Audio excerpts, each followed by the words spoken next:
Good morning, happy Friday, YouTube, TikTok, Facebook. Guys, I just want to say happy Friday. We have finally made it to the end of the week. And guys, I'm excited about the weekend. I'm excited about the future. I'm excited about every single thing. Guys, listen, as I was on the forum, I was actually talking to an individual there, and we were talking about brokers getting away with murder and giving us pennies on the dollar.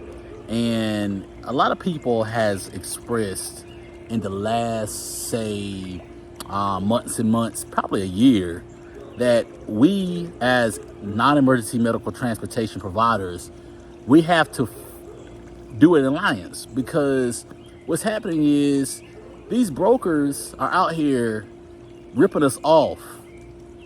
And it's like whenever they call us, whenever they contract with us, it's like they're trying to get us to do all this work for the bare minimum.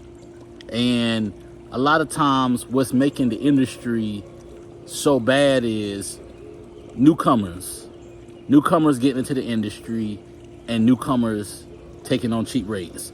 And that's hurting a lot of other companies out here in the United States, because we can't seem to compensate properly because of these other companies giving us cheap rates.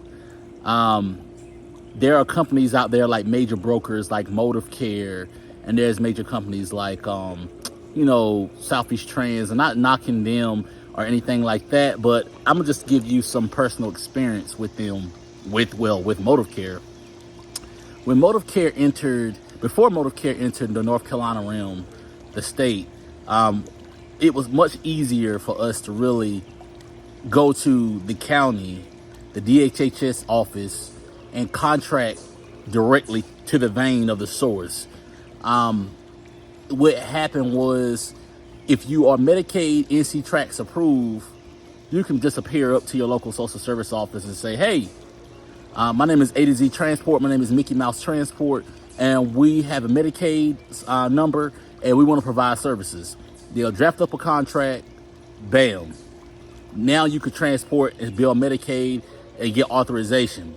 But the problem is now, and a lot of other states is trying to adopt that, is they're trying, what North Carolina has done, that has cut out the fact that you can go straight to the Medicaid and just say, hey, let's contract and then go on your merry way and, bill Medicaid. Now what they're doing is, we got this middle person in the middle, Motive Care. And what we're going to do is, we're going to give them the responsibility of getting the providers for the medical transportation part of their claimants. Well, what the problem is, what we're having is, let's just say the trip is $150 or the trip is $200. Motive Care only is going to give you, let's say, percentage of what the trip is.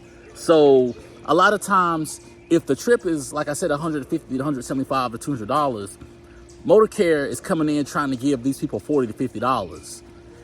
But what they're trying to do is, because I had an individual, when Motive Care first launched in the North Carolina realm, they met with me at a hotel in Durham, and they said, this is what we have to offer. We have 50 to 75 trips a day, whatever the case may be. But this is what we're going to offer. We're going to offer you $25 or $30 to do each and one of these legs. That's no money. That's no money.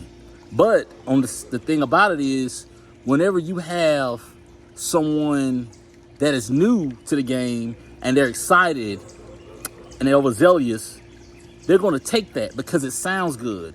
All they see is volume, but they're not going to see the fact that the market average for medical transportation is $2.50 a mile, and then we charge base amounts, $50 for loading fees, $50 for unloaded fee. People don't see that, so they're cheating themselves. And as long as new companies are coming into play and they are accepting cheap rates and accepting low rates, that's what's going to continue to drive the market down. And that's why You know, one thing about me, I'm very vocal. I'm very honest. I'm very transparent. So many people has talked about this on the forum, but nobody has actually pulled the trigger and said, hey, enough is enough. So what I have decided to do, because it's affecting me and affecting other people, is I am going to formulate a petition. And the petition is going to be to the legislative and to Division of Medicaid and Assistance about the unfair business practices that we are being imposed on because of this. Think about it. You accept $20 here, $20 there, and let's don't talk about ambulatory. Sometimes they only want to give $10 to $12 for ambulatory rides. But the thing is, you have to understand, and I don't know if you guys have researched this, insurance is not cheap for the NEMT industry. If you structure your business right and you have it, in a good order to where you can, pay your bills, and you can do the, you can have it aligned to where you have a certain amount of trips a day, you can pay your bills. But if you solely stick upon brokers and you get compensated with those cheap rates, you're going to be out of business so fast. And I've been in the game for 10 years, and I do a lot of private pay. I do a lot of workers' compensation. And even with that, you got to be careful too, because sometimes they try to go with the cheapest rate that they could possibly go to.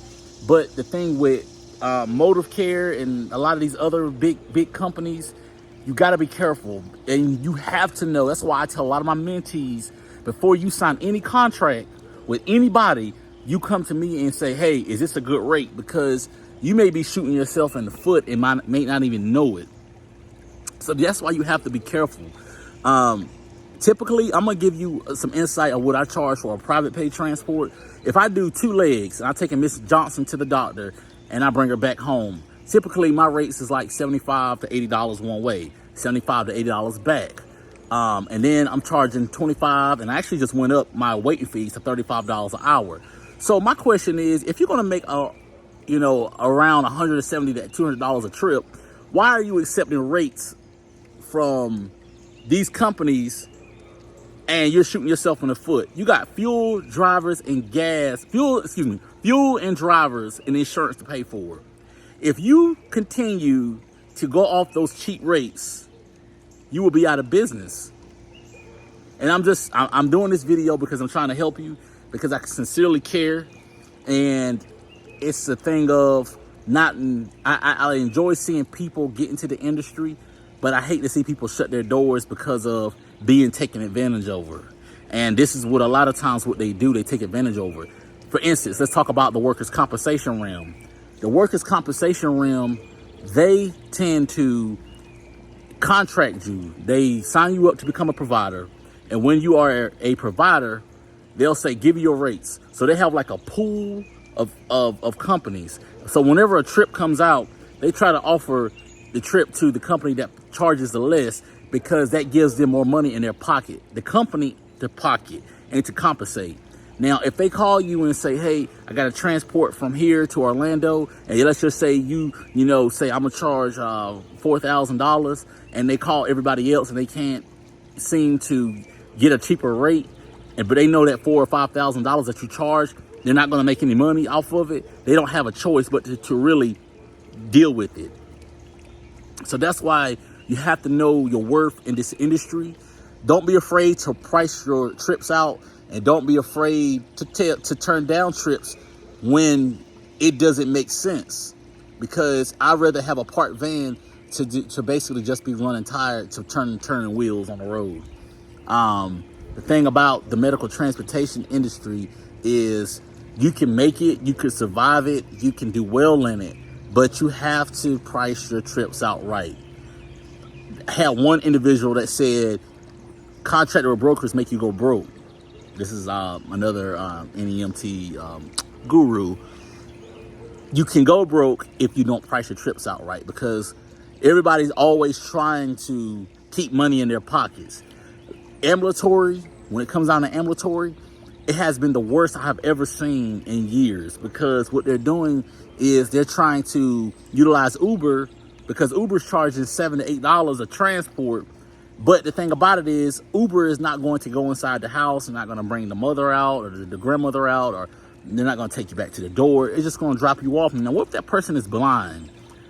See, people are trying to take the low blow, cutthroat, cheap way of doing things and not realizing that it's hurting the quality of business and transportation. So when it comes down to Motive Care, Southeast Trans, or all these other big companies, not saying don't contract with them, but just watch yourself. Be careful. Look over your contract. Making sure you get a contract that's going to actually make sense for you. But for as the cheap rates going, for as the Medicaid, we're going to actually sign petition, and send it up to our state legislative in reference to how we feel like we're being treated unfairly when it comes down to rates.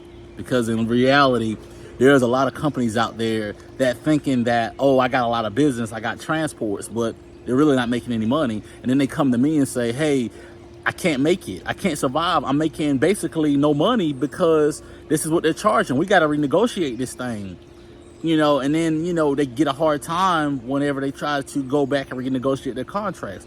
So it's better to negotiate the right way prior to getting yourself in something that's going to be hard to redo or get yourself out of. I'm just saying this out of concern. I'm saying this because I care.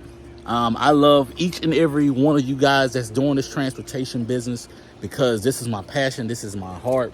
But at the same time, I just want to make sure that you guys get what's right for you and don't get taken advantage over, because there is this one company out there named CareCar, and they offer all these contracts to all these people, and you have to be really careful with them too, because they don't have a real good reputation. They don't pay on time. They don't pay well.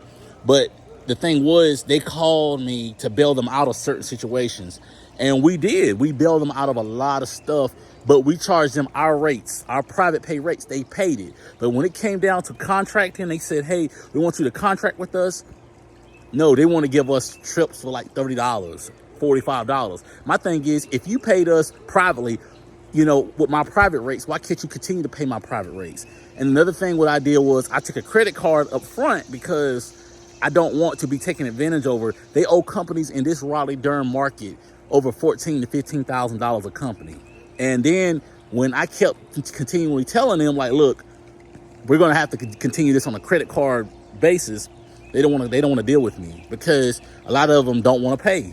And there's other companies in the area that has had to take them to court and try to get their money, recoup their money, and sometimes you may not get that money for months. And so then you got to pay drivers insurance and gas out of other pockets and other realms of avid revenue from other places that you contract at. That's not right.